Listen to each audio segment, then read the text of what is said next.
ಪರಿಷ್ಕರಣೆ ಮಾಡೋದಕ್ಕೆ ಸರ್ಕಾರ ತೀರ್ಮಾನ ಮಾಡ್ತಾ ಇದೆಯಾ ಅನ್ನೋ ಪ್ರಶ್ನೆ ಉದ್ಭವಿಸ್ತಾ ಇದೆ. ಯಾಕಂದ್ರೆ ಚರ್ಚೆಗಂತೂ ಈ ವಿಚಾರವನ್ನ ಬಿಟ್ಬಿಟ್ಟಿದ್ದಾರೆ. ಹಲವು ಸಚಿವರು ಒಲವನ್ನ ವ್ಯಕ್ತಪಡಿಸ್ತಾ ಇದ್ದಾರೆ. ಹಾಗಾದ್ರೆ ಸಚಿವರ ಒತ್ತಡಕ್ಕೆ ಮಣಿತಾರ ಮುಖ್ಯಮಂತ್ರಿಗಳು ಅನ್ನೋದು ಗೊತ್ತಾಗೋದು ಆಗಸ್ಟ್ 22ನೇ ತಾರೀಕು. ಗ್ಯಾರಂಟಿ ಪರಿಷ್ಕರಣೆಯ ಭವಿಷ್ಯ ಕ್ಯಾಬಿನೆಟ್ ಸಭೆಯಲ್ಲಿ ಡಿಸೈಡ್ ಆಗುತ್ತೆ.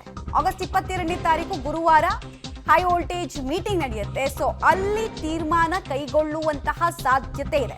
ಸಚಿವರ ಜೊತೆಗೆ ಗ್ಯಾರಂಟಿ ಪರಿಷ್ಕರಣೆ ಸಂಬಂಧ ಮಹತ್ವದ ಚರ್ಚೆಯನ್ನ ವಿವಿಧ ಹಂತದಲ್ಲಿ ಈಗಾಗಲೇ ಮಾಡಲಾಗ್ತಾ ಇದೆ. ನೋಡಿ, 59,000 ಕೋಟಿ ಬೇಡುವಂತಹ ಯೋಜನೆ ಇದು. ಆದ್ರೆ ಇಲ್ಲೇ 40% ಅಷ್ಟು ಅಭಿವೃದ್ಧಿ ಕಾಮಗಾರಿಗಳಿಗೆ ಕೊಡಬೇಕಾದ ದುಡ್ಡು ಎತ್ತಿಡ್ತಾ ಇದೆ ಸರ್ಕಾರ. ನಮ್ಮ ಕ್ಷೇತ್ರಗಳಿಗೆ ಸ್ಪೆಷಲ್ ಗ್ರಾಂಟ್ಸು ಸಿಗ್ತಾ ಇಲ್ಲ, ಅನುದಾನನೂ ಸಿಗ್ತಾ ಇಲ್ಲ ಅನ್ನೋದು ಹಲವು ಶಾಸಕರು ಸಚಿವರ ಮಾತಾಗಿದೆ. ಸೊ ಈ ಧ್ವನಿ ದೊಡ್ಡದಾಗಿ ಹೈಕಮಾಂಡ್ ಕಿವಿಗೆ ಬಿದ್ದಿದೆ. ಫೈನಲಿ ಹಾಗಾದ್ರೆ ಗ್ಯಾರಂಟಿ ಯೋಜನೆಗಳ ಪರಿಷ್ಕರಣೆ ಆಗುತ್ತಾ? ಮಾನದಂಡಗಳನ್ನ ತರಲಾಗುತ್ತಾ? ಮಾನದಂಡದ ಸ್ವರೂಪ ಏನು? ಯಾರಿಗೆ ಹಾಗಾದ್ರೆ ಗ್ಯಾರಂಟಿ ಯೋಜನೆಗಳು ಲಾಭ ಸಿಗೋದು ಸ್ಟಾಪ್ ಆಗುತ್ತೆ, ಯಾರಿಗೆ ಕಂಟಿನ್ಯೂ ಆಗುತ್ತೆ? ಎಲ್ಲ ಡಿಸಿಷನ್ಸ್ ಪ್ರಾಬಬ್ಲಿ 22ನೇ ತಾರೀಕು ಆಗುತ್ತೆ.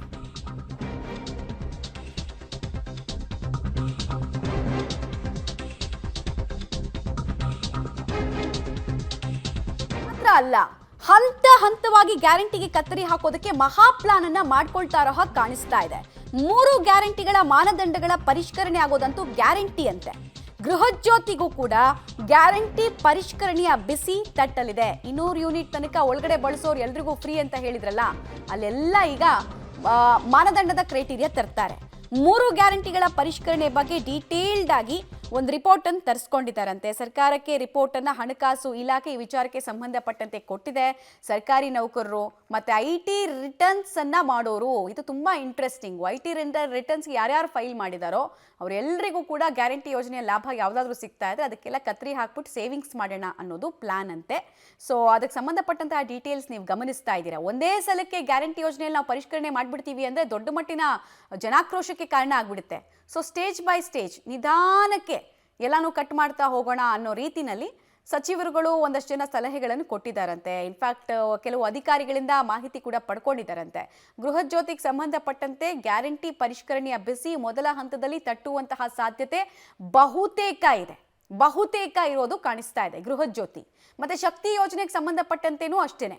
ಅಲ್ಲಿ ಬಸ್ ಹತ್ತುವಂತಹ ಮಹಿಳೆಯರ ವಿಚಾರದಲ್ಲಿ ಫಲಾನುಭವಿಗಳಿಗೆ ಆಧಾರ್ ಕಾರ್ಡ್ ಅನ್ನು ತೋರಿಸ್ಬಿಟ್ಟು ಮಾತ್ರ ಹತ್ಬೋದಾಗಿತ್ತಲ್ಲ, ಇನ್ಮೇಲೆ BPL ಕಾರ್ಡ್ ಅನ್ನು ತೋರಿಸಿ ಅಂತ ಕೇಳಬಹುದು.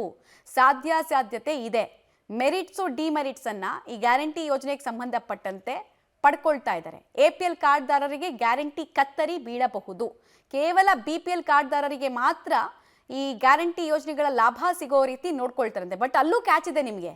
ಏನ್ ಕ್ಯಾಚ್ ಅಂದ್ರೆ 1000 ಜನ ಇದ್ದಾರೆ ಅಂತ ಅನ್ಕೊಳ್ಳಿ ಕರ್ನಾಟಕದಲ್ಲಿ. ಅದ್ರ 850 ಜನರ ಹತ್ರ BPL ಕಾರ್ಡ್ ಇದೆ, 150 ಜನರ ಹತ್ರ BPL ಕಾರ್ಡ್ ಇಲ್ಲ. ಅಂದ್ರೆ ಅವ್ರು ಮಾತ್ರ ರಿಚ್ಚು, ಇವರೆಲ್ಲ ಬಡವರು ಅಂತನಾ? ಹೆಂಗೆ ಇದನ್ನ ನೋಡ್ತಾರೆ ಅನ್ನೋದು ಕುತೂಹಲ. ಡೀಟೇಲ್ಸ್ ಕೊಡ್ತಾರೆ ರವೀಶ್ ನೇರ ಸಂಪರ್ಕದಲ್ಲಿ ಜಾಯ್ನ್ ಆಗ್ತಿದ್ದಾರೆ. ರವೀಶ್, ಈಗ ಈ ಚರ್ಚೆನ ಹೊರಗೆ ಬಿಟ್ಟಿರೋದ್ರ ಅರ್ಥ ಅನ್ನ ಬೆಂದಿದ್ಯಾ ಅಂತ ನೋಡೋದಕ್ಕೆ ಒಂದು ಅಗಳನ್ನ ಟೇಸ್ಟ್ ಮಾಡಿದ್ರೆ ಸಾಕಾಗತ್ತೆ. ಸೊ ಅದೇ ರೀತಿಯ ಚರ್ಚೆಯ ಭಾಗ ಆಗ್ತಾ ಇದೆಯಾ ಇದು? ಟೆಸ್ಟಿಂಗ್ ದ ವಾಟರ್ ಅನ್ನೋ ರೀತಿ ಕಾಣಿಸ್ತಾ ಇದೆಯಾ ಇದು, ಅಥವಾ ನಿಜವಾಗ್ಲೂ ಇದೇ ವಾರದಲ್ಲಿ ಇದೇ ತಿಂಗಳಲ್ಲಿ ಡಿಸಿಷನ್ ಮಾಡ್ತಾರೆ ಅಂತ ಅನಿಸ್ತಾ ಇದೆಯಾ? ಮಮತಾ, ಪ್ರಮುಖವಾಗಿರ್ತಕ್ಕಂಥದ್ದು ವಿಧಾನಸಭೆ ಚುನಾವಣೆ ಕೂಡ ಮುಗಿದೋಗಿದೆ, ಲೋಕಸಭಾ ಚುನಾವಣೆ ಕೂಡ ಮುಗಿದೋಗಿದೆ. ಹಾಗಾಗಿ ದೊಡ್ಡ ಮಟ್ಟದ ಚುನಾವಣೆ ಬರಬೇಕು ಅಂದರೆ ಇನ್ನು 3.25 ವರ್ಷ ಕಾಯಲೇಬೇಕಾಗತ್ತೆ. ಈ ಹಿನ್ನೆಲೆಯಲ್ಲಿ ಎಲ್ಲೋ ಒಂದು ಕಡೆ ಗ್ಯಾರಂಟಿಗಳನ್ನು ಪರಿಷ್ಕರಣೆ ಮಾಡಬೇಕು, ಗ್ಯಾರಂಟಿ ಹೊರೆಯಿಂದಾಗಿ ಅಭಿವೃದ್ಧಿ ಕೆಲಸಗಳು ಆಗ್ತಾ ಇಲ್ಲ ಅಂತ ಸ್ವತಃ ಕಾಂಗ್ರೆಸ್ನ ಶಾಸಕರುಗಳೇ ಕೂಡ ಹೇಳ್ತಾ ಇದ್ರು. ಜೊತೆಗೆ ಮುಖ್ಯಮಂತ್ರಿಗಳ ಆರ್ಥಿಕ ಸಲಹೆಗಾರಾಗಿರ್ತಕ್ಕಂಥ ಬಸವರಾಜ ರಾಯರೆಡ್ಡಿ ಅವರು ಕೂಡ ಈ ಒಂದು ಪ್ರಸ್ತಾಪವನ್ನು ಇಟ್ಟಿದ್ರು. ಖಂಡಿತವಾಗಿ ಕೂಡ ಗ್ಯಾರಂಟಿಯಿಂದ ಒಂದು ರೀತಿಯಲ್ಲಿ ಹೊರೆ ಆಗ್ತಾ ಇದೆ, ಇದಕ್ಕೆ ಒಂದು ರೀತಿ ಸಮಸ್ಯೆ ಆಗ್ತಾ ಇದೆ ಅಂತ.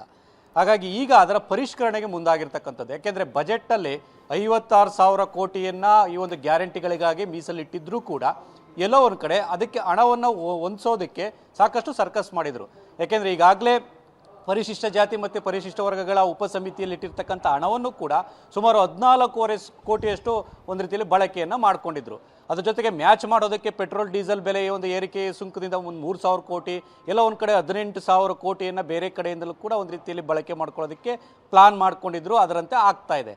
ಹಾಗಾಗಿ ಇದು ಹೀಗೆ ಮುಂದುವರೆದ್ರೆ ಖಂಡಿತವಾಗಿ ಕೂಡ ಅಭಿವೃದ್ಧಿ ಕೆಲಸಗಳಿಗೆ ಹಣ ಹೊಂದಿಸ್ಕೋದಕ್ಕೆ ಸಾಧ್ಯ ಆಗೋದಿಲ್ಲ ಅನ್ನೋದು ಕೂಡ ಒಂದು ರೀತಿಯಲ್ಲಿ ಸತ್ಯಾಸತ್ಯತೆ ಕೂಡ ಆ ಮುಖ್ಯಮಂತ್ರಿ ಸಿದ್ದರಾಮಯ್ಯ. ಓಕೆ ರವೀಶ್, ಹಾಗೆ ಹೋಲ್ಡ್ ಮಾಡಿ, ವಾಪಸ್ ಬರ್ತೀನಿ. ಸದ್ಯಕ್ಕೆ ಈ ಗ್ಯಾರಂಟಿ ಸ್ಕೀಮ್ಗೆ ಸಂಬಂಧಪಟ್ಟಂತೆ ಸರ್ಕಾರದ ಮಟ್ಟದಲ್ಲಿ ಚಿಂತನೆ ಏನು ಅನ್ನೋದನ್ನ ನೋಡ್ತಾ ಇದ್ರಿ. ಸೊ ಗ್ಯಾರಂಟಿಯಿಂದ ನಮಗೆ ಲೋಕಸಭೆ ಚುನಾವಣೆಯಲ್ಲಿ ಹೆಚ್ಚಾಗಿ ಏನು ಫೆಚ್ ಮಾಡಿಲ್ಲ ಅನ್ನೋದು ಕೂಡ ಕೆಲವು ನಾಯಕರ ಅಪಸ್ವರ ಕಾರಣ.